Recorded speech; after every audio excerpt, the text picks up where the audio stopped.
Yeah. Resumes its sitting. Madam Chair, we will take the on public business the three motions that are to be concluded, and I beg to move, Madam Speaker, that the member from Clarendon Central and chairman of the House Committee to take those two measures under his name. Chairman. Madam Speaker, I now move for the suspension of the standing orders to enable me to take the motions, notice of which I gave earlier. The question is that the standing orders be suspended to enable you to take the motions, notice of which you gave earlier. Those in favor? Those against? The ayes have it.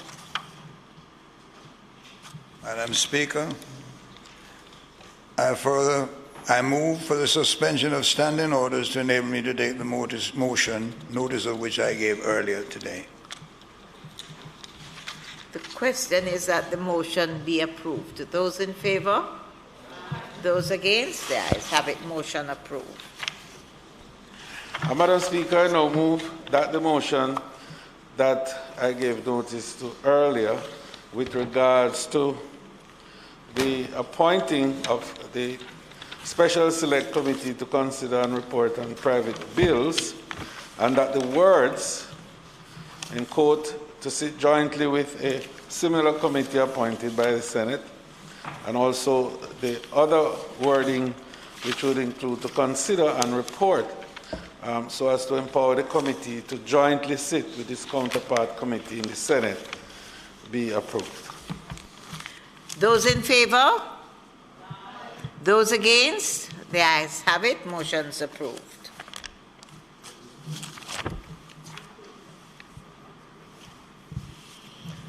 House Leader. Madam Speaker, I now ask that the items, announcements, reports from committees, and notices of motions given orally be recommitted. Question before the House is that the items, announcements, reports from committees, and notices of motions given orally be recommitted. Those in favor? Those against? The ayes have it. Announcements?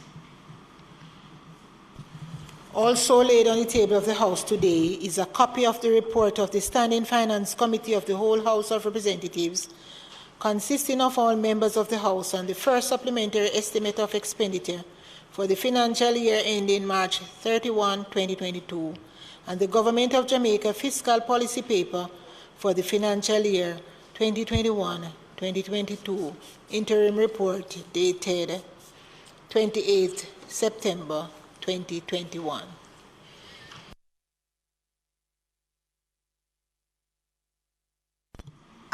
Notices of motions given orally?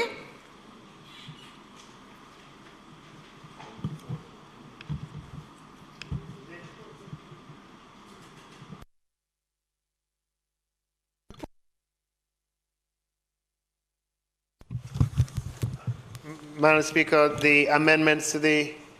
that one? No.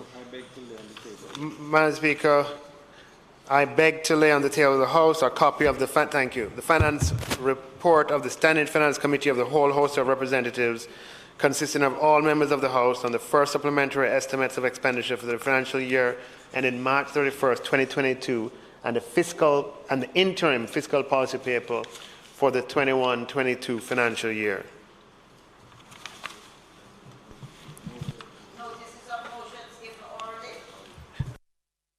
Madam Speaker, I beg to give notice that at the next meeting of the House, I'll move the following motion. Be it resolved that the report of the Standing Finance Committee of the whole House of Representatives, consisting of all members of the House, on its deliberations on the first supplementary estimates of expenditure and the interim fiscal policy paper for 21-22 for the financial year ending March 31st, 2022, which was laid on the table of the House on the 12th day of October 2021, be adopted.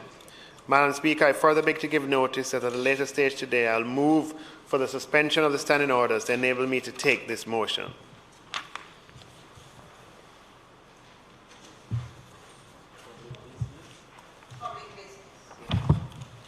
Madam Speaker, I now move for the suspension of the standing orders to enable me to take the motion, notice of which I gave earlier. Those in favor, question is that the standing order be suspended to allow the minister to take the motion, notice of which was given earlier. Those in favor?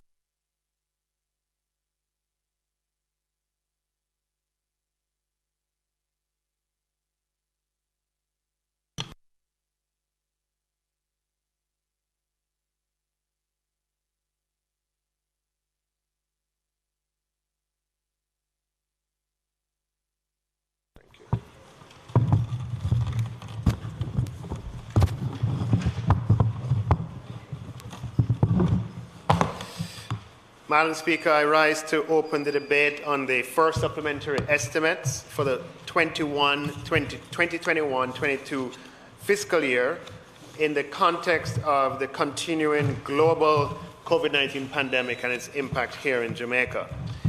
Last year, the pandemic created the largest economic shock in our history, and we lost $74 billion of revenue. And that wasn't all, Madam Speaker. Our expenses ballooned at the same time due to the cost of economic and social support, the cost of the healthcare intervention, the cost of support to public bodies, given the impact of the pandemic. And we learned from last year, Madam Speaker, that the COVID pandemic is very expensive. It is costly in terms of lives lost, time lost, economic output lost, and also in terms of the fiscal intervention that is required to combat the virus and its effects. Up to yesterday, Madam Speaker, there were 86,000 confirmed cases, 86,384 to be exact, of COVID-19, with 2,025 deaths. The pace of infection has gathered momentum on at least 3 separate occasions since March 2020, including and most recently in August 2021, in what we euphemistically call waves or spikes. Madam Speaker, the main focus of the first supplementary estimates is to address the effects of the increasing intensity of the pandemic in Jamaica. Approximately 56% of the expenditure is geared towards meeting the corresponding healthcare costs, as well as cushioning the economic impact of the pandemic. Madam Speaker, as I said before, and I'll say again, the COVID-19 crisis is expensive. Approximately 56%.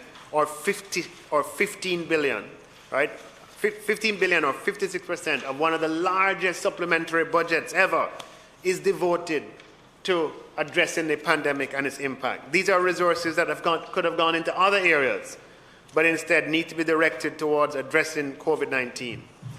Madam Speaker, not only is it a health imperative, but it is also a fiscal imperative that we overcome the COVID-19 pandemic along with the rest of the world. And the only sustainable way to do it, Madam Speaker, is for a large majority of the population to be completely vaccinated against COVID-19. Madam Speaker, last week the International Credit Rating Agency, Standard & Poor's, in the middle of the pandemic, reaffirmed Jamaica's credit rating at B+B, and upgraded Jamaica's economic outlook from negative to stable. Our credit rating today, Madam Speaker, is equivalent to our pre-COVID-19 pandemic rating. So the pandemic is still raging, and we still have some way to go to recover lost output and revenue, but there is confidence in Jamaica's future. Just for information, Madam Speaker, sadly, the rating action contrasts with what is happening elsewhere in our region.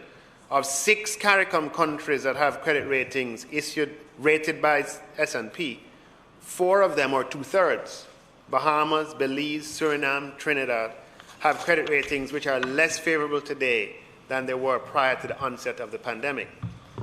Our sister economies in other countries are battling unsustainable fiscal and balance of payments dynamics, even though they don't have a credit rating. I include this information not to celebrate their challenges, but to point out that without a continued commitment to sustainable policy, that too would be our fate. The crisis is far from over, Madam Speaker, but thank God our economic conditions are showing signs of improvement. When we tabled the budget in February, conditioned on a 5.2% economic growth for the full fiscal year, many persons asked whether or not this was realistic. Well, Madam Speaker, the fiscal year is not yet ended and there's still some way to go, but I'm happy to repeat that the economy grew by 14.2% over last year for the first quarter, April to June of 2021. Now, Madam Speaker, this was not by any means guaranteed. Some people say, okay, the economy fell last year. Of course it did. It had a record fall last year, but so did many other economies around the world. So did many economies in our region. In fact, in the Caribbean scale, Jamaica had a very modest decline compared to what happened in St. Lucia and Barbados and Antigua and other countries that declined by 18% and 24%. Yet, even though they declined more than us, our first quarter recovery is much higher than what they have reported so far.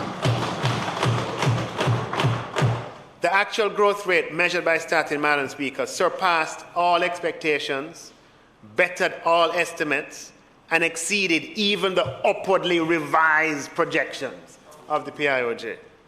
Madam Speaker, with that performance, economic recovery from the pandemic has begun.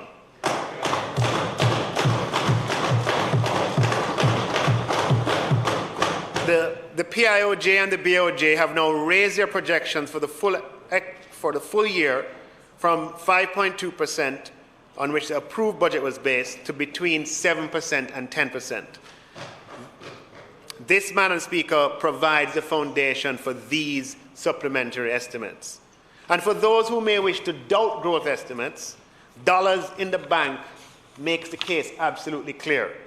The government's revenues for the first 4 months of this year exceeded budget by $17 billion and increased over last year by for the same period, $24 billion. And that is a strong performance that provides the resources for these supplementary estimates.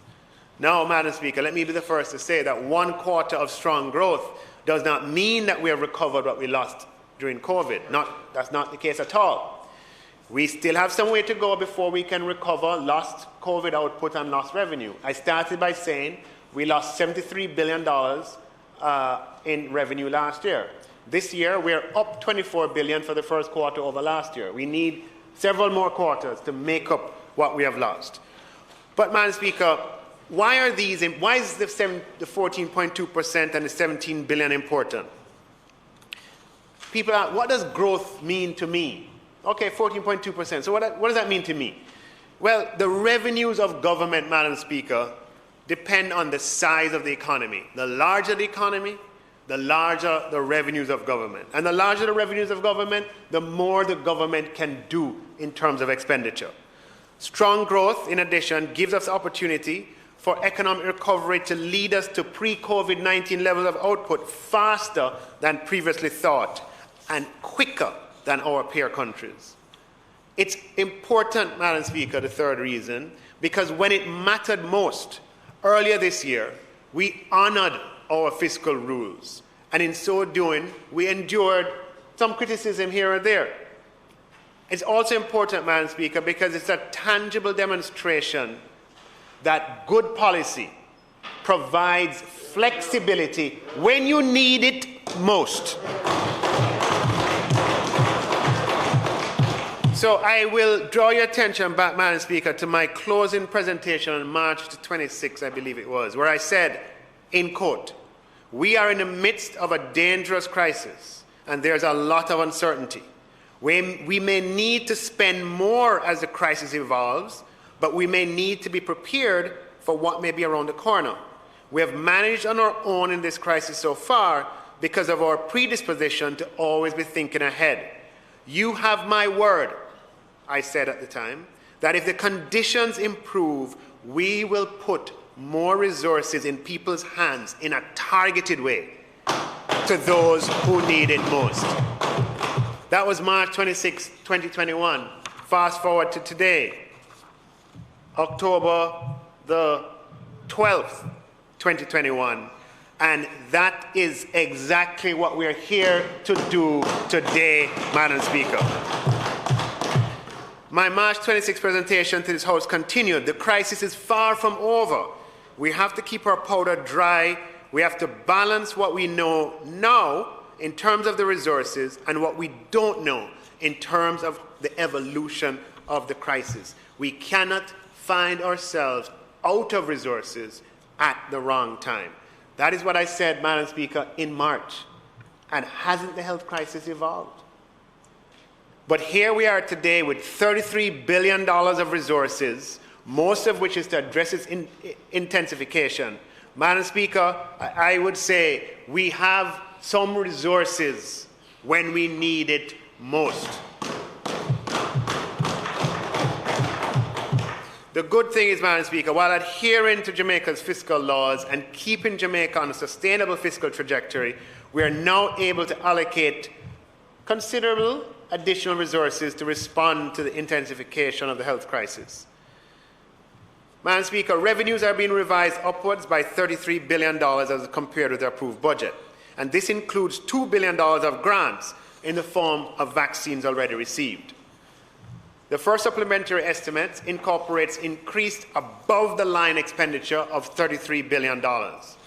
Of this amount, $27.5 billion represents an increase in the recurrent non-debt expenditure, of which 56% or $15.6 billion is being allocated to the health sector and towards support of the most vulnerable through the Serve Jamaica program.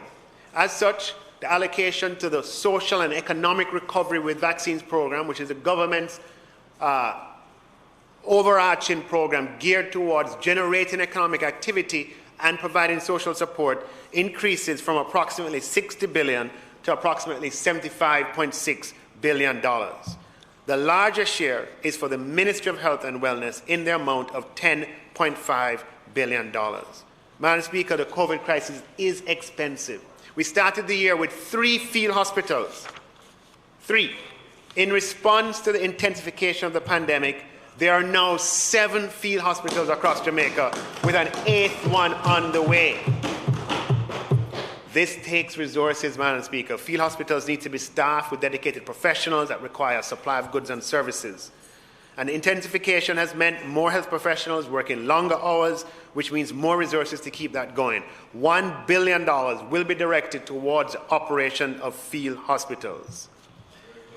Our health professionals are working to keep us safe while exposing themselves to the deadly virus. The government has agreed to a daily incentive of $3,000 a day to those directly exposed to COVID-19 risks. And I am pleased that this supplementary budget allows these professionals to receive that incentive for the remainder of the fiscal year. $1.4 billion for COVID-19 incentives. Madam Speaker, I would have spoken earlier about additional resources for regional health authorities, additional resources of $731 million, additional resources for the University Hospital of the West Indies of $906 million, inclusive of the field hospital there. Madam Speaker, we're topping up the amount already in the budget for public sector compensation with an additional allocation of $2.7 billion. In addition, there's an amount of $411 million for the judiciary, of which $279 million is for revised salaries and back pay for senior members of the judiciary, a co-equal arm of government that needs to remain independent. There's $77 million for the acquisition of case management systems and the technology for gang trials, to pay for the technology for gang trials, and $35 million to upgrade internet speeds. I had spoken on a previous occasion on the $1.7 million for the police department to address critical expenditure, including arrears for supply goods and services, and to address the cost of ZOZOs. There's $1.4 billion for UTEC, whose reserves have been depleted in the COVID-19 pandemic, and $1.5 billion for the Ministry of Economic Growth and Job Creation, of which $1 billion is for repairs and maintenance of secondary roads. Madam Speaker, sometimes we tend to talk about the big numbers, and we don't talk about some of the smaller numbers that are very impactful and very meaningful. in this supplementary budget, Madam Speaker, despite the fact that we have to be focused on the COVID-19 pandemic, we can't forget that our Olympians made us very proud. And when you look at what has happened to the economics of athletics, when you saw the Diamond League, and you saw that the fastest woman alive, the second fastest woman ever, I think the fee for the winning the Diamond League was something like $10,000, where normally that fee would be a much larger number. I've seen much larger numbers paid in previous years. And that is a person at the top of the food chain, at the very, very, very top, who gets that to win a race. And therefore, in the pyramid, the earnings have just dried up for our athletes. As a result, Madam Speaker, in recognition of the value of our athletes to Jamaica, an amount of $50 million in appreciation grants have been allocated to the Ministry of Culture, Gender, Entertainment and Sport for our Olympians. And significantly, Madam Speaker, there's $12 million to start the Coral Gardens Rasta Fund, something that's been long in coming but is well overdue.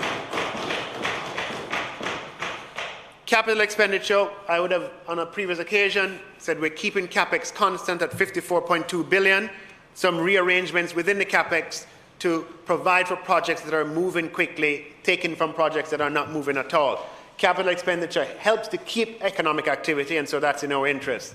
The Southern Coastal Highway Improvement Project, which is moving at good pace, will therefore be allocated a further $4.5 billion while keeping the total amount for CapEx the same.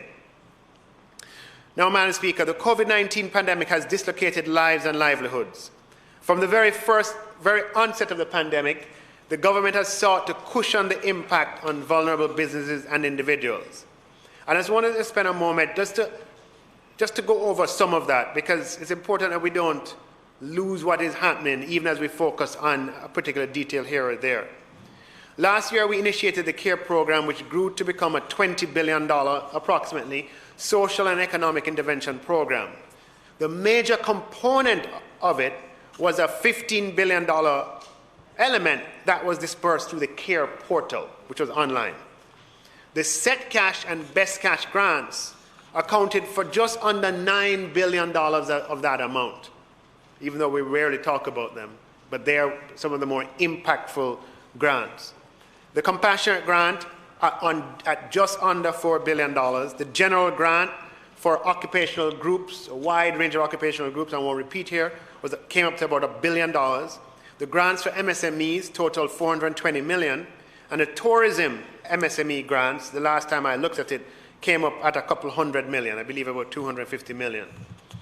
Other components were routed through ministries, and the Ministry of Labour had a $1.2 billion for PATH recipients and $40 million for persons with disabilities. The Ministry of Agriculture had $1 billion in incentive grants and for fishermen and farmers. And there were additional amounts through poor relief, through the Constituency Development Fund, through municipal corporations and other arms of government. All of this was in the 2020 CARE program, though it may not have been branded or known as CARE. CARE became associated with the Compassionate Grant, which had the most attention, but that was only about 15% of the total allocation to the CARE program. This year, Madam Speaker, we have a larger Serve Jamaica program, which is geared at a larger objective, an objective to resuscitate and to catalyze economic activity through infrastructure spending, through the procurement and dispensation of vaccines, and to engage in social spending through grants and work programs. The Serve Jamaica program includes a 2021 edition of the CARE program, to which $6 billion was allocated in the approved budget. And let's just talk about that $6 billion that was allocated already, and much of which has been already spent. So far, we have supported 40,000 Jamaicans who lost their jobs on account of COVID-19, were employed before March 10th, and were still unemployed as at March of this year, with temporary unemployment support grants and employment support grants to the businesses in the tourism sector who took on such workers. And that came at a cost of $3 billion over the months of April, May, and June. We have paid out 21,000 Jamaicans their COVID-19 vaccine incentive at a cost of $210 million, with a further 15,000 confirmed eligible and to be paid during October, which would bring the total amount to $370 million. We expect more COVID-19 vaccine grants to be paid out prior to the end of the fiscal year as the vaccination numbers increase. Other items included in the $6 billion approved budgetary provision are amounts that are now being allocated to ministries through the supplementary process to be spent or for reimbursement if they were already advanced. And these include $300 million to the Ministry of Local Government and Rural Development for the Paint the City activities, which will engage young people in our cities and towns. There's been $200 million to the Ministry of Economic Growth and Job Creation for gully cleaning activities to improve our environment and engage our people. There's $140 million to poor relief that was allocated earlier this year, $40 million to the creative and cultural sector, $40 million for persons with disabilities. There's $150 million that went to route taxis and contract carriage operators to pay their license fees for this year, given that they paid their license fees last year and had no business, $10 million for grave diggers, and $189 million for the Constituency Development Fund, which was already spent. Madam Speaker, in addition to that, there's a facility through the DBJ in which we're providing $3 billion in grants and loans to MSMEs. The DBJ will offer $1 billion in an MSME Go Digital loan to support in MSME investments in software and digital technologies that increase resilience to the COVID-19 environment. These loans will be available over a period of 3 years at an interest of 2%. In addition, there's $2 billion of MSME loans, MSME recovery loans, to provide working capital support, refinancing, expansion of credit for MSMEs who are impacted by the COVID-19 pandemic. And MSMEs under this program can qualify for up to $10 million in loans at 5% over 8 years. Both of these facilities, Madam Speaker, the $1 billion and the $2 billion facilities, can be complemented by a one-off $300,000 grant, a technical assistant voucher from the DBJ. A grant is something that you get and you don't have to pay back. $300,000 for MSMEs, for them to engage in the cost of making their businesses digital, acquiring intelligent software and electronic marketing. So, Madam Speaker, the CARE program in 2020 and the CARE element of the Serve Jamaica program in 2021 span a wide range of diverse activities that have provided and continue to provide social and economic support with a range of modalities for access. Even before we get to today's supplementary estimates, we added grants between the approved budget and today for independent schools, which have been badly affected. Unlike government schools, which continue to pay their teaching staff and ancillary staff, independent schools depend on students turning up to pay. Minister Williams announced earlier this year that $200 million was being allocated from her budget for educators and ancillary workers attached to independent schools. In these supplementary estimates, Madam Speaker, we're adding a further $50 million in grants for the creative sector that brings the total to $90 million for this year. And that is due to recognition that although we're having economic recovery and the economy is expanding once again, the creative sectors, the entertainment and related sectors, still have not been able to recover because we still have to rely on curfews, for example. And we have essentially doubled the allocation vis-a-vis the budget time. Budget time, we allocated $40 million. We're coming here in the supplementary and moving from $40 million to $90 million for the Ministry of Culture, Entertainment, Gender and Sport, for them to allocate to the to the creative and entertainment subsectors. Now, Madam Speaker, we haven't even spoke about what we've done with respect to digital devices. In 2021, the Ministry of Education spent $2.5 billion providing digital devices free of charge in various modalities. Some of it was through the grants for past students in grades 4 to 6 and 11 to 13. In this fiscal year, a further $1.5 billion is programmed to be spent. Madam Speaker, that's a total of $4 billion for digital devices. $4 billion for digital devices between last year and this year. Madam Speaker, we know there could always be more. We know that it has not yet saturated the market for the vulnerable, but the government, Madam Speaker, $4 billion, a significant amount of digital devices that have been provided, and more will come, Madam Speaker.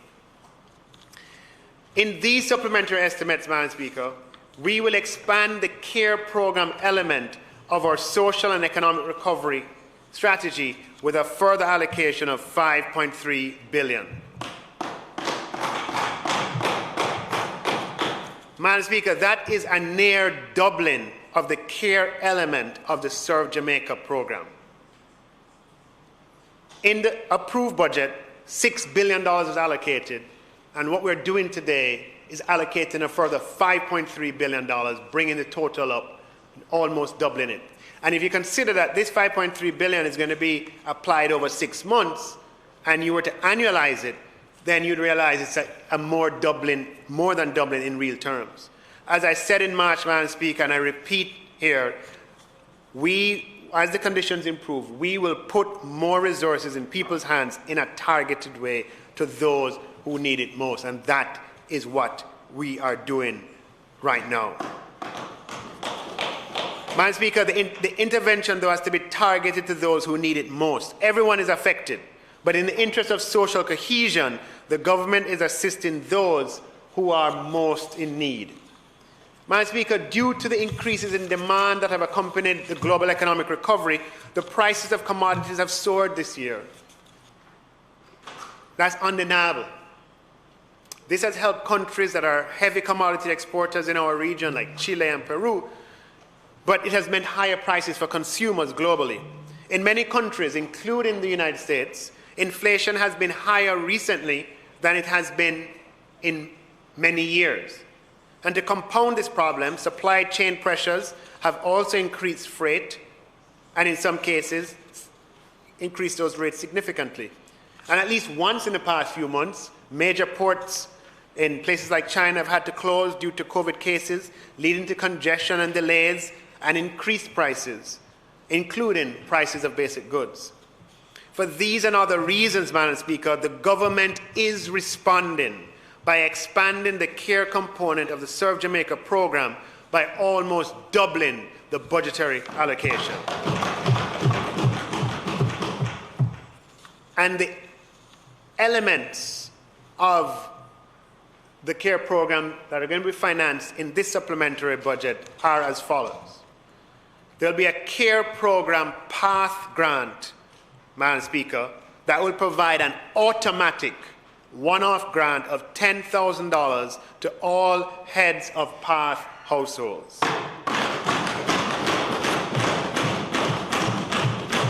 That is, Madam Speaker, the CARE program will provide approximately 130,000 such grants at a total cost of $1.3 billion.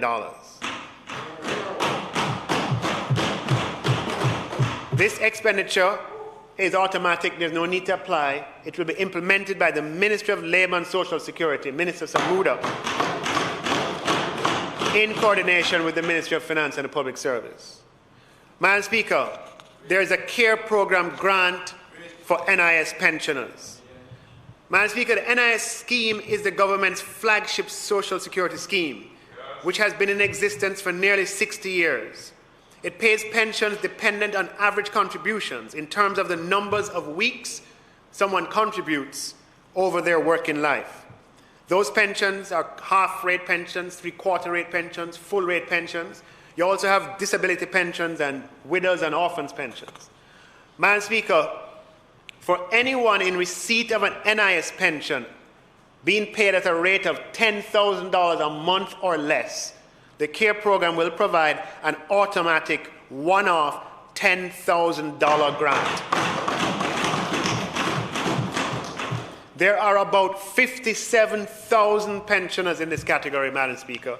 The total cost of this grant is expected to be approximately $570 million, and it will be implemented by the Ministry of Labour and Social Security in coordination with the Ministry of Finance and the Public Service. Again, there's no need to apply. This is an automatic payment through the CARE program to this category of Jamaican citizens.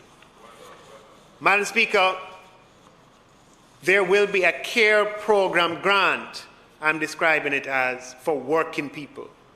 Madam Speaker, we are a developing country struggling against the odds but making progress.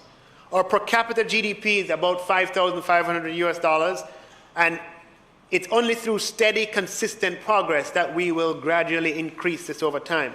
There's no magic bullet. In the meantime, Madam Speaker, we have to look out for those at the bottom of the scale. Those patriotic Jamaicans who play by the rules, who hold down a job, who pay their statutory deductions, and for whom COVID and the increases in prices has made things a little more difficult. For this reason, Madam Speaker, the CARE program will provide a one-off grant of $10,000 to all employees who are on the PAYE system and who earn less than or equal to $15,000 a week gross or $60,000 per month gross.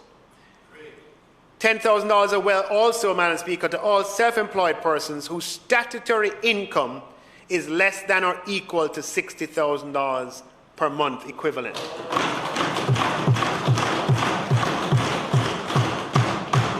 Madam Speaker, we expect to make payments to approximately 130,000 persons who meet these threshold requirements, and therefore we are allocating $1.3 billion for this CARE program initiative.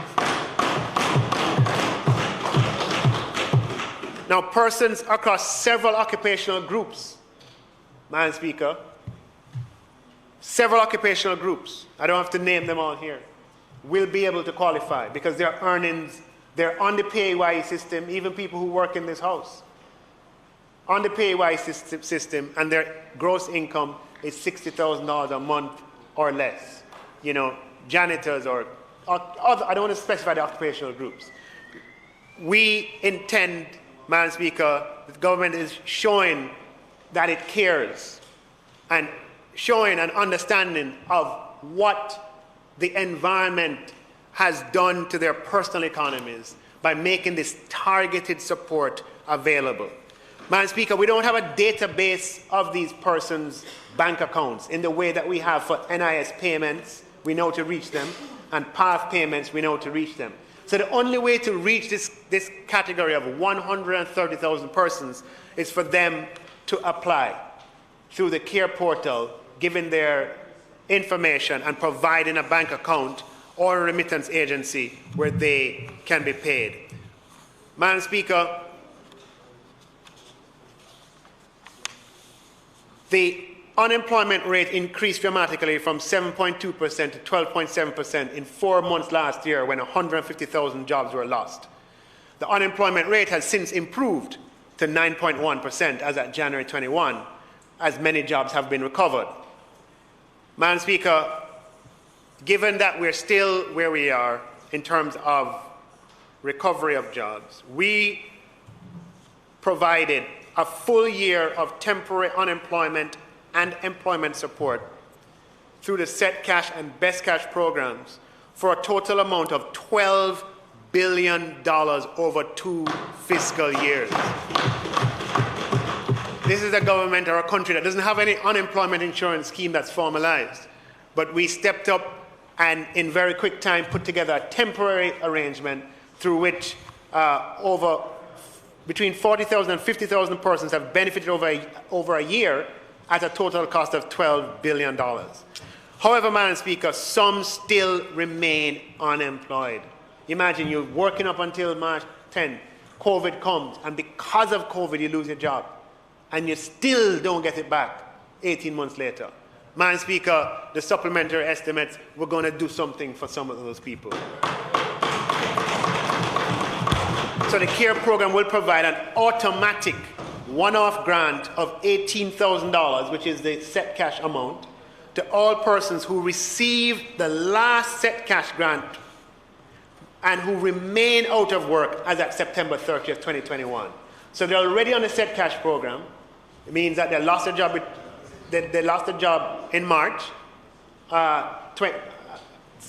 They were employed before March 2020. They lost their job due to COVID. They were on the set cash program. They got the payment in June because they were still unemployed. And as at September 30th, they still remain unemployed, Madam Speaker. We are making provisions to be in a position to provide grants to 35,000 such persons. And therefore, we are allocating $670 million for this. Madam Speaker, when you look at these categories, persons on path, head of households, NIS pensioners who are at the minimum level of pension, working people who are they're on the PAY system, earning less than $60,000 a month, people who lost their jobs and are unemployed as a result of COVID-19 are on the set cash program, there's very little overlap among these groups.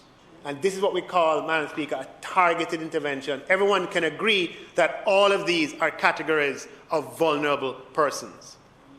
Now, Madam Speaker, when you add up the reach, we are talking here about reaching approximately 350,000 vulnerable persons. 350,000, 130,000 on path, approximately 50,000 NIS pensioners, approximately 130,000 working people who are on PAYE and earn less than $60,000 a month, and approximately 35,000 persons who are on set cash. You put them together, it's approximately 350,000 persons at a total cost of $3.75 billion. Madam Speaker, this is targeted social assistance. Now, you will say to me very quickly that there are vulnerable persons who are outside of the formal system who are not included in these numbers. They're not on path, they're not on NIS, they're not on set cash, and they're not working people. We have to make provisions that can reach them too. I should have mentioned, Madam Speaker, I was going too fast. There's one other category. Sorry, that's why we get to 350,000. The social. Fast or slow, Minister, because your time has expired.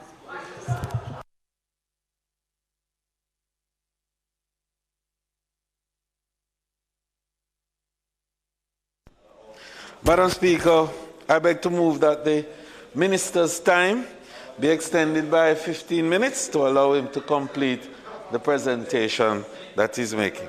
May it please you, Madam Speaker. What for? Madam Speaker, I was going so fast. A very important category I left out. Oh, sure, put it yet.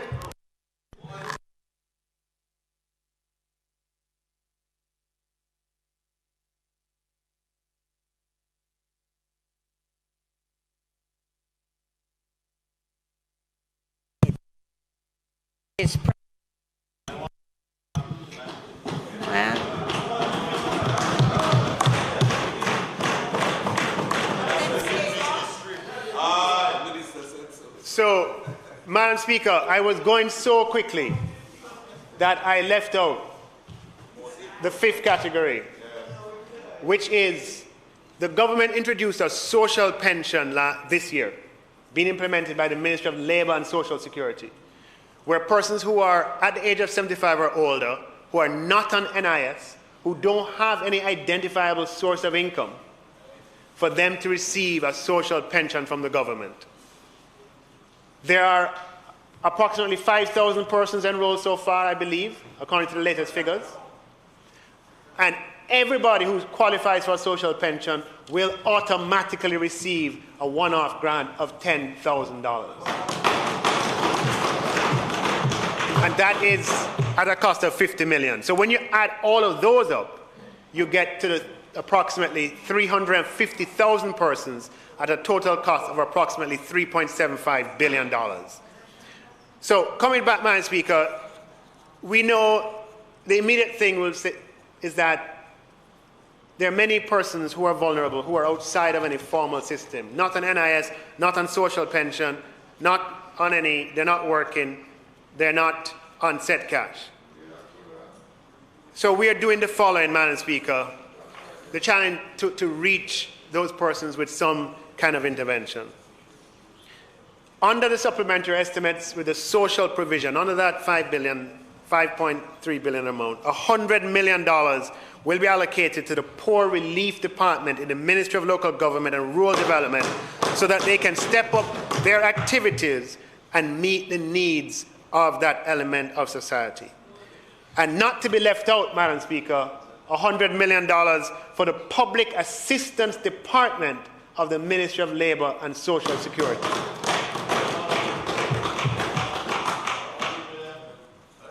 So now, Madam Speaker, we have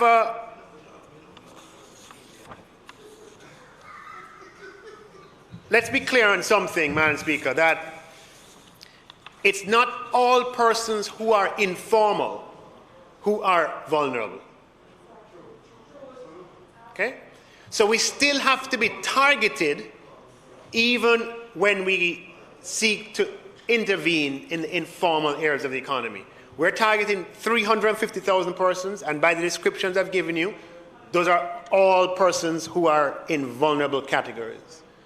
Going after the informal, we still have to be targeted. And we still have to have an approach with the required levels of governance and transparency and accountability. We can't get away from that. So how do we achieve this, Madam Speaker? We achieve this through partnerships with non-state institutions, some of which might be closer to citizens who are outside of the formal processes that government has access to. Madam Speaker, through the CARE program, the government of Jamaica will embark on a $1 billion care package food drive where care food baskets will be distributed by the government of Jamaica, the Ministry of Finance and Public Service, working with the Ministry of Labour and Social Security, the Ministry of Local Government and Rural Development, in partnership with parliamentarians and councillors, but bringing into the fold as well churches and NGOs, the private sector.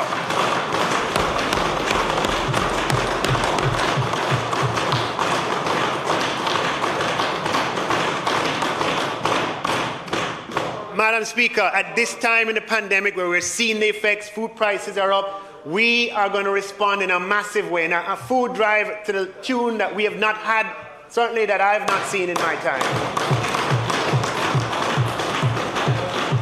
$1 billion, Madam Speaker, to provide packages for up between 200 and 250,000 vulnerable persons, and the size will be finalized at a later time, so I'm not being wedded to whether the size of the package is 5,000 or 4,000 or whatever, but let's, using those numbers, between 200,000 and 250,000 care packages to vulnerable persons and persons adversely affected by COVID-19. And vulnerable here, Madam Speaker, does not only mean persons in identifiable vulnerable communities. They're vulnerable persons who sit down in the aisle at church, who are not from vulnerable communities. We want to reach them too. And we're going to be working with our counterparts, Madam Speaker, in the church movement who have been affected by this COVID-19 pandemic, who are close to their congregants and who know people who are in need and vulnerable. And this will be a public-private partnership, the details of which, Madam Speaker, I will come and speak to at greater length once they are finalized. But $1 billion, Madam Speaker, in a care food package drive that's national across Jamaica. So there you have it, Madam Speaker. Good policy, providing policy flexibility when we need it most. The government is taking steps to maintain the stability in the economy that provides the platform on which the recovery will take place. Make no mistake about it, Madam Speaker, the economic recovery has started.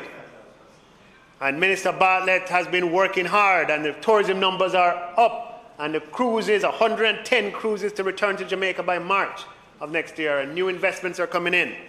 So the economic recovery has started and started well, but the pandemic is still here. We are in a position, due to this economic recovery, to increase provisions to combat the pandemic without adversely affecting our fiscal trajectory. Earlier this year, Madam Speaker, in March, we balanced what we knew in terms of the resources and considered how the crisis could evolve. No one saw August from March, but we had to be prepared. And because we were prepared, Madam Speaker, we have found ourselves with resources at the right time. Good policy, Madam Speaker, provides flexibility when you need it most. Uncertainties remain, Madam Speaker, but with God's help, we will recover, and we will recover stronger. Thank you.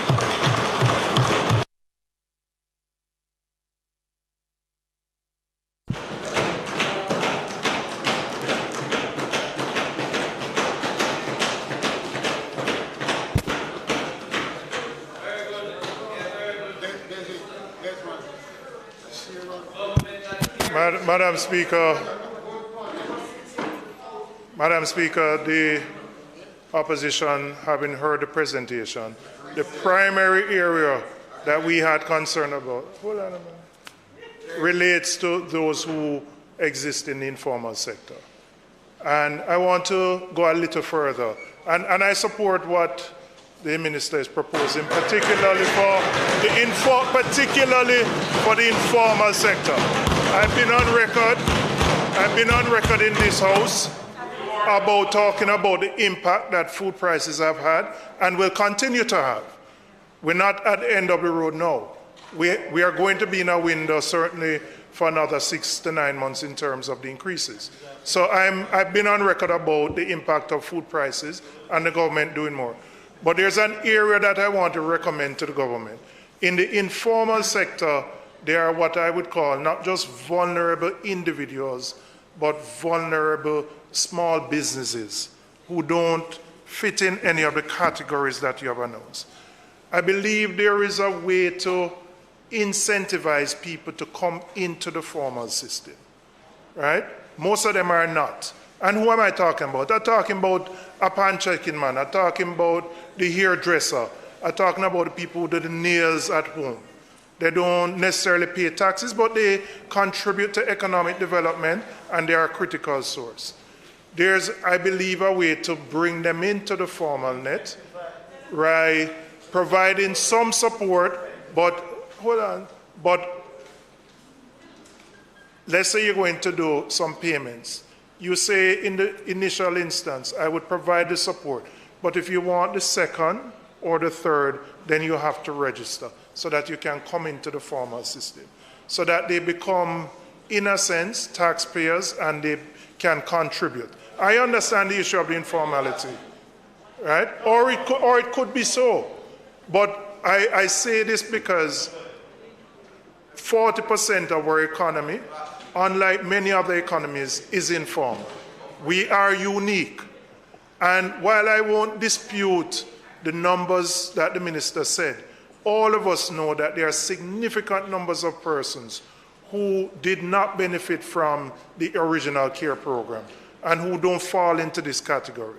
So yes, there is an attempt to deal with them, and I applaud that. But I believe we can go a little further by incentivizing, whether it is using the vaccine as a carrot to pull persons in or otherwise, so that you can make them formal. I would also say, Madam Speaker, there are challenges that the economy will face. The growth is beyond expectations. Coming from the 18% fall last year, we didn't expect the 14%. That's a good sign, no question about that. But we have some headwinds that we have to be aware of. in addition to the price increases. Certainly in the short term, the interest rate increase from the Bank of Jamaica is going to have a negative impact on businesses, particularly those who are involved in manufacturing, those who are involved in imports. Those costs are going to be passed on to consumers. It will have a negative impact on individuals who have loan commitments, whether they be mortgages or others. So there are going to be significant headwinds in the short term in terms of the increased pressures that are being faced primarily by the Jamaican consumer. So the efforts here are commendable, but there are some other things that I believe can be tweaked to bring some other people into the net so that we can assist as broad a cross-section as possible.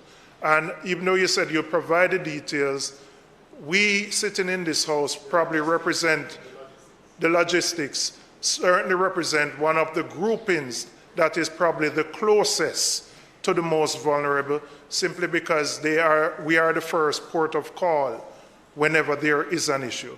So while we work with the NGOs, the churches, and other institutions, it's important that the input of the political representatives, without it being partisanly political, that input is sought as we provide the support for these areas. Madam Speaker, I would finally close by just saying we have to ensure that while we are dealing with, obviously, the positives of the economic growth, that we get some of the things right. I heard the Minister of Local Government on the issue of the garbage collection. It has to be resolved urgently because it will create a health risk. The issue of procurement for tablets for students who, from May, we got requests, we provided them. We are now in October, those students haven't got the tablets. We have a significant learning loss issue, right? This is not just resources, there are processes that have to be speeded up, but we have to get that right. So while I raise no objection to what has been announced, one, I just want to caution some of the challenges that still exist out there, and secondly, the need to do some of the things that we have started better and quicker. So, Minister, it's a good start. We are in a position where we can spend some more money, and that's a good thing. And the opposition don't raise any issue with that. We've been on record as saying the impact of food prices have been significant on the most vulnerable, and we felt that more needed to be done. More is being done now.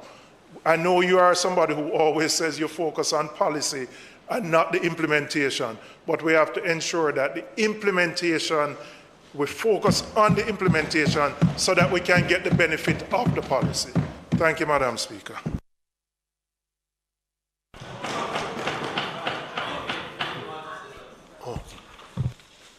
Thank you very much, Madam Speaker.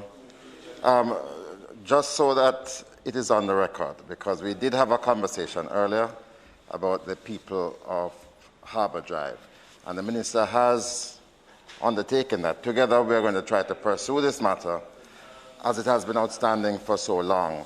Some repairs to prevent flood damage in the event of heavy rainfall. But I'd also like to use this opportunity, Madam Speaker, because the Minister quite rightly has highlighted the price of food being increased. My portfolio covers energy, and it is there also that we anticipate not only the increases that have come so far, it's about 40% over last year, but as I mentioned, I think last week, we are seeing the increase in hydrocarbons, we are seeing the increase in LNG, and it is expected to continue for some time. The price of oil today is at a 7-year high. I noted some weeks ago the increase that the OUR granted to the JPSCO in relation to electricity. And as you know, fuel is a direct pass-through. So as those prices go up, electricity prices will also increase. I had put forward in my sectoral presentation an idea. In fact, we reduce it into a resolution because a significant part of the price of electricity today has to do with those 200,000 customers who steal electricity. And I believe that there are solutions, and I believe that it is a responsibility of the government to participate in those solutions, because it's a socio-economic problem that affects so many of our poorer people. Minister, I had made a suggestion that we could start to address the level of electricity theft and thereby killing two birds with one stone. Because when you pay your electricity bill today, 17% of that is to pay for the theft. But the technology now provides some solutions.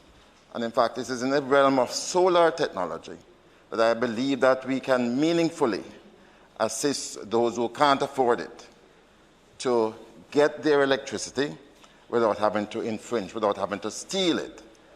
And I had proposed that some of that money that you realize today from that hedge tax could be used, because it's one of the purposes for which it was established, to use to put back into the system to enable those customers who are stealing electricity to have their own energy system.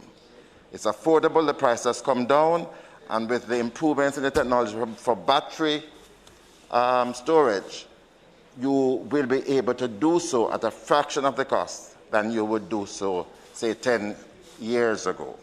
I really want to commend that to your technocrats thinking, and to urge that we try to once and for all solve this everlasting problem of electricity theft, and also enable us to see a reduction in the price of electricity. Thank you, Madam Speaker. Yeah, sure. Madam Speaker, Minister, just a few questions. Firstly, on the proposed $1 billion spend for NGOs.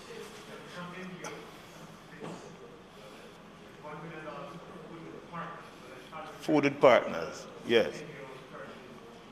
Okay.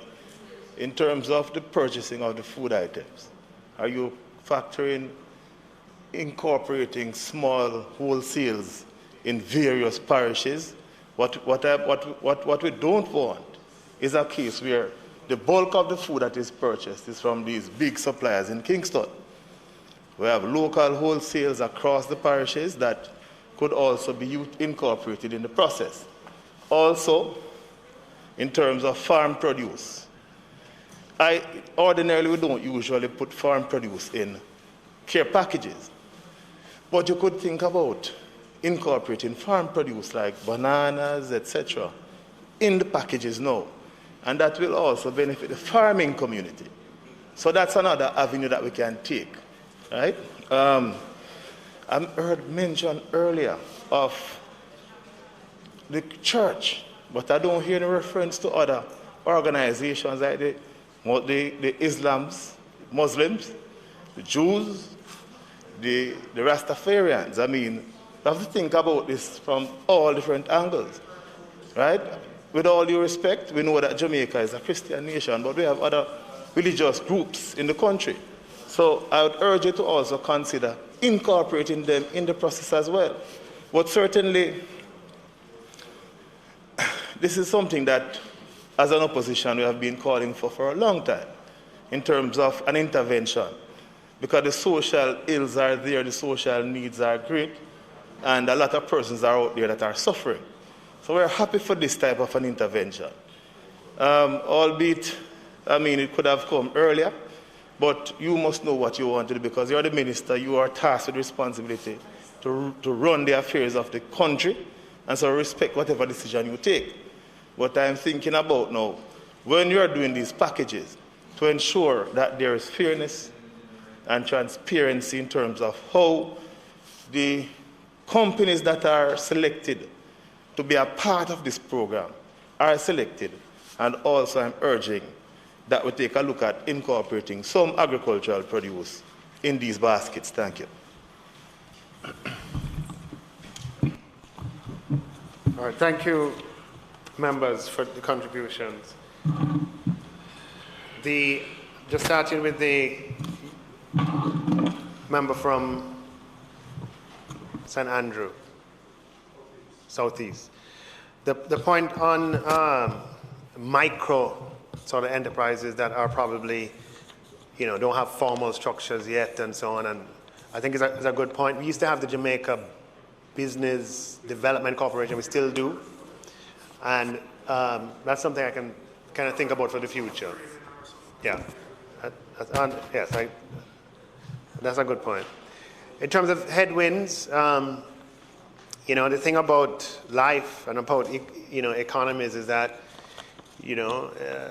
things go up and down. You can't predict what next year is going to be like. What you want to do is to keep your economy stable so that you can respond to what comes.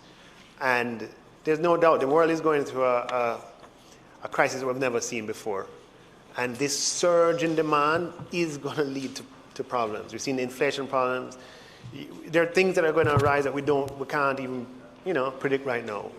That is definitely the case. And that is all the more reason why we have to remain agile and stable because of our natural vulnerabilities and the period of history that we're going through.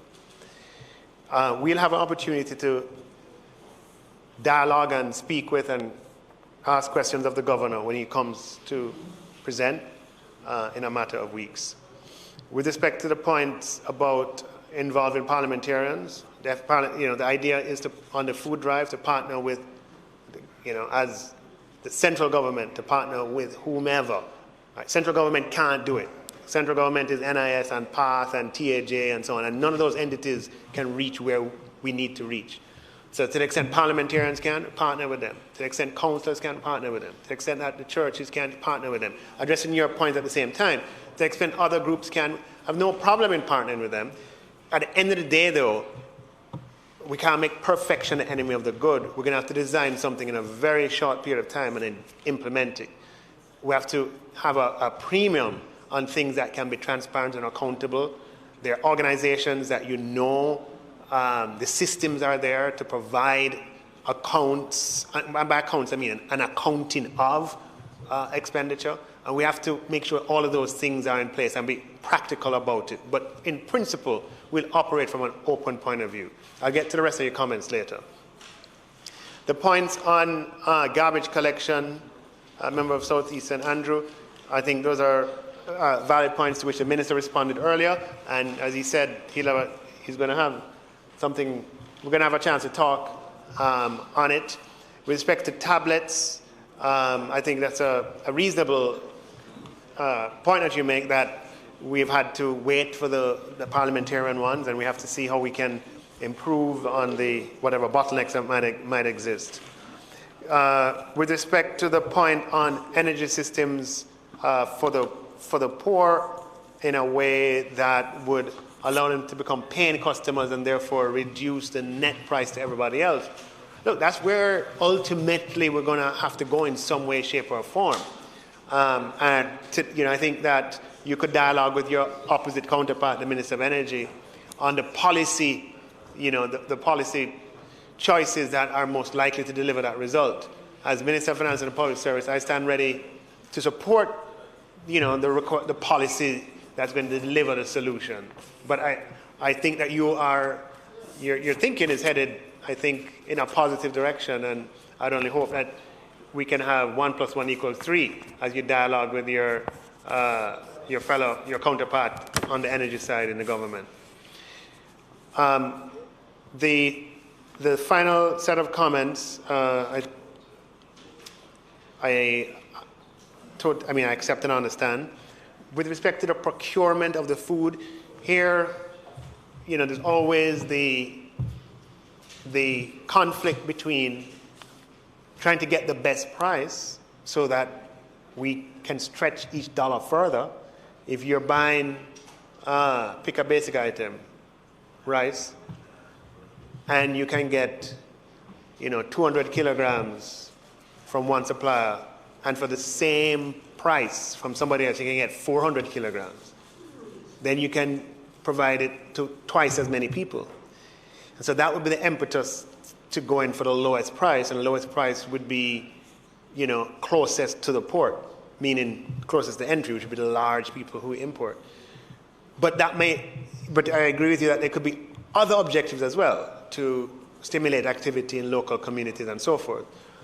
At the end of the day, this is not the decision we're going to make as a team, and what is practical is probably what we're going to go with, right? The practicality of routing funds to pay people. The more complicated it is, the less likely it is to work. If it doesn't work, you are going to come back on us and say, how come it don't work?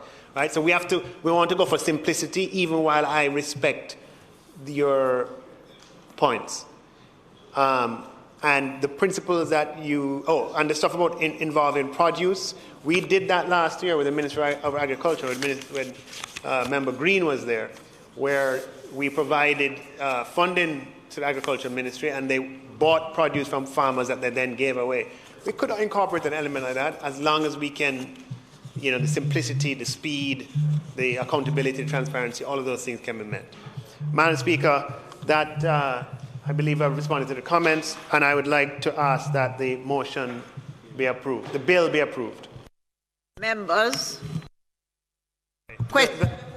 The report be approved. Yeah.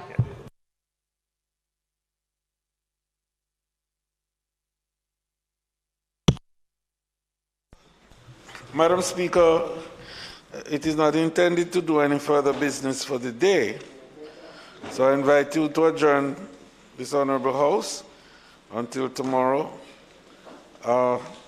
October 13 at 2 p.m., when the substantive business will include the debate, the finalizing of the debate on the NIDS, and the Most Honourable Prime Minister will be making a statement, and the Member of Parliament for Clarendon Northern will be making his maiden speech in the State of the Constituency debate.